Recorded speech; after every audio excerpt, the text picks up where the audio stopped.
নমস্কার।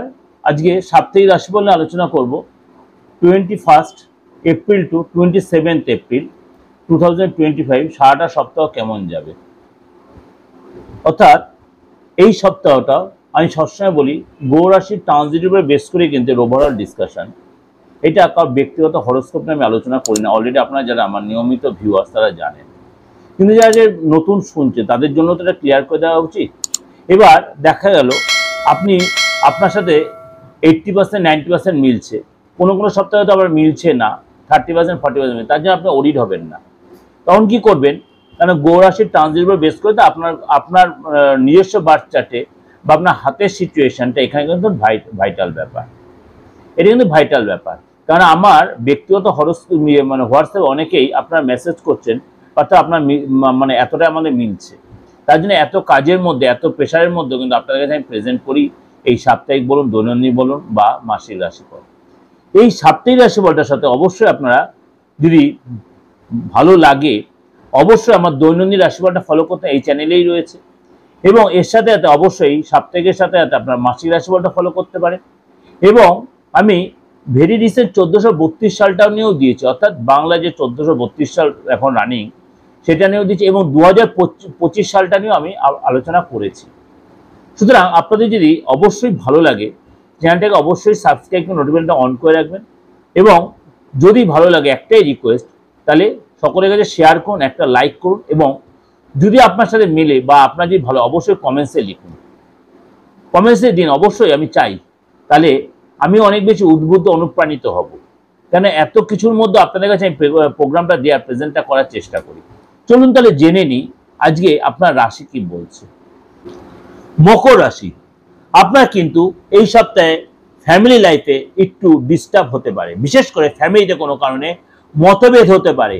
আপনি যাকে খুব ভরসা করেছেন ফ্যামিলিতে, যে আপনাকে সাপোর্ট করবে, সামও আপনার ভাই বোন হোক, সামও আপনার মনে করুন সরি টু সে আপনার ওয়াইফ হতে পারে, আপনার হাজবেন্ড হতে পারে, বা আপনার সন্তান হতে, যাকে ভেবেছিলেন যে সবসময় এই আমাকে আপনার ভুল হোক ঠিক আপনাকে সাপোর্ট দেয়, কিন্তু দেখা গেল কোনো কারণে সেই আপনার বিরুদ্ধাচরণ করে ফেললো, যেটা আপনি নিজে শক্ট হয়ে যাবেন।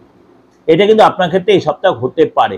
তা বলে যে হবে তা বলছি না, সব মকর রাশির ক্ষেত্রেই যে এই ঘটনা ঘটবে তা কখনোই নয়। সব ভালো সবার ক্ষেত্রে হয় না, সব খারাপটাও কিন্তু সবার ক্ষেত্রে হয় না, শুধু আপনি সেটাকে নিয়ে ঘাবড়ে যাবেন না। এটা হতে পারে, আপনি মেন্টালি চিন্তা থাকবেন, আপনাকে যদি কোনো ঘটনা ঘটে অবশ্যই সেটা মেন্টালি আপনি সেই অত আর্গুমেন্ট অত অশান্তিতে যাবেন না। অর্থাৎ আপনার আপনজন আপনার বিরুদ্ধাচরণ করতে পারে, ভাই বোনের সাথে কোনো কারণে আপনাদের তর্ক বিতর্ক হতে পারে, আপনার টেনশন বাড়তে পারে, মনের মধ্যে একটা চাপ আসতে পারে, আপনার মধ্যে অ্যাংজাইটি কাজ করে, চোখে জল আসতে পারে, রাগটা বেড়ে যেতে পারে। কিন্তু আপনার এত কিছুর মধ্যেও কিন্তু আর্থিক জায়গাটা অনেকটাই বেটার দেখায়, অর্থ কিন্তু আসবে, অর্থ আসা আপনি কোনো নতুন প্ল্যান করতে সেখানে সাকসেস পাবেন। সন্তানকে নিয়ে আপনার একটা উদ্বেগ বাড়বে।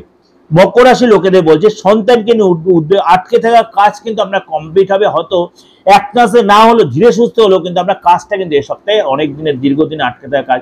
আপনি যদি অবিবাহিত হন এই সপ্তাহে কিন্তু আপনার বিয়ে হওয়ার যোগ আছে, বিয়ে হওয়ার সম্ভাবনা প্রবল, আপনার পাকা কথাবার্তা বা এই সপ্তাহে বিয়ে হয়েও যেতে পারে, বা আপনার নতুন করে জীবনে প্রেম আসতে পারে, বা পুরোনো যে প্রেমটা ভেঙে গেছিল সেটা আবার জোড়া লেগে যেতে পারে, মিসআন্ডারস্ট্যান্ডিং ছিল সেটা আপনার ঠিক হয়ে যাবে। কিন্তু আপনাকে অনেক বেশি বুঝে শুনে স্টেপ ফেলতে হবে।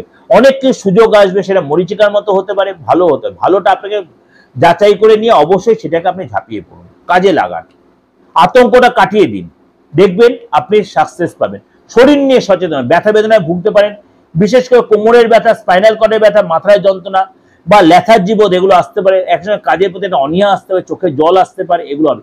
কিন্তু আপনার প্রাপ্তিযোগও হবে। আপনার কিন্তু যে কোনো জিনিস জন্য অসুবিধার সম্মুখীন অবশ্যই ঠান্ডা মাথায় মানে হ্যান্ডেল করতে হবে। আপনাকে ভুল ভ্রান্তি করে আপনি হঠকারী সিদ্ধান্ত কোনো ডিসিশন বা কোনো স্টেপ নেবেন না। এগুলো কিন্তু আপনাকে ওভারঅল একটা ডিসকাশন করলাম, আপনার যে রাশিটা আমি ডিসকাশন করলাম এটা ওভারঅল ডিসকাশন, কারণ ব্যক্তিগত হরোস্কোপ নয়, গ্রহ রাশির উপর বেস করে, চন্দ্র রাশির উপর বেস করে, চন্দ্র রাশির উপর বেস করেই কিন্তু আমরা মোটামুটি রাশিফলও ডিসকাশন করে থাকি। সুতরাং আপনার তা সত্ত্বেও বলছি 95 থেকে 97% মিলতে বাধ্য, হলপ করে বলছি মিলতে বাধ্য, কেন এতটাই আমি পুঙ্খানু বিচার আপনাকে প্রেজেন্ট করি, যার জন্য আপনার প্রত্যেকেই লিখছেন যে আপনার প্রেডিকশন মিলতে বাধ্য। হ্যাঁ, আমিও বলছি মিলতে বাধ্য। যখন আমি অনলাইনে প্রেডিকশন দিতাম, ফোন ইন প্রোগ্রাম করতাম, তখনও কিন্তু আমি 95-100% মেলাতে পারতাম। যাও আবার হয়তো কোনোদিন করব, এখন এই মুহূর্তে আমি জাস্ট ডিসকাশনই করছি। অবশ্যই ভালো লাগবে এবং এর সাথে সাপ্তাহিক, মাসিক, দৈনিক অবশ্যই প্রত্যেকটা প্রোগ্রাম দেখুন। অবশ্যই আমার চ্যানেলটা সাবস্ক্রাইব, নোটিফিকেশন ডাউনলোড প্রত্যেকটা সবার আগে পৌঁছে। আর যদি ভালো লাগে, যদি, তাহলে অবশ্যই একটা লাইক করবেন, একটা কমেন্টস দেবেন, আর অবশ্যই আপনার পরিচিতের মধ্যে সবাইকে প্রোগ্রামটা শেয়ার করে দেবেন।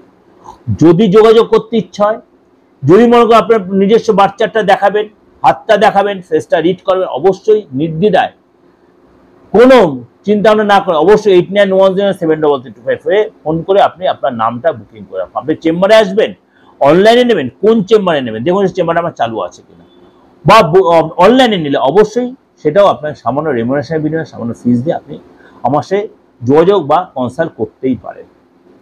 যদি রেমেডি নেওয়ার ব্যাপার আপনি সেটাও নিতে পারেন নিশ্চিন্তে, কারণ আজ 28 থেকে 29 বছর আমি প্রফেশনে আছি। অনেকেই আমাকে দেশ বা বিদেশ থেকে এই রেমেডির জন্য সেন্ড করেন, আমি কিন্তু তাদেরকে কুরিয়ার মধ্যে সেটা পাঠিয়ে দিই। আপনিও সেই সুযোগটা কাজে লাগাতে পারেন। যাই হোক, অনেকটাই আপনার আলোচনা করলাম, ভালো লাগবে, ভালো হলে অবশ্যই লাইক করুন আর আমার সাথে জুড়ে থাকুন। নমস্কার।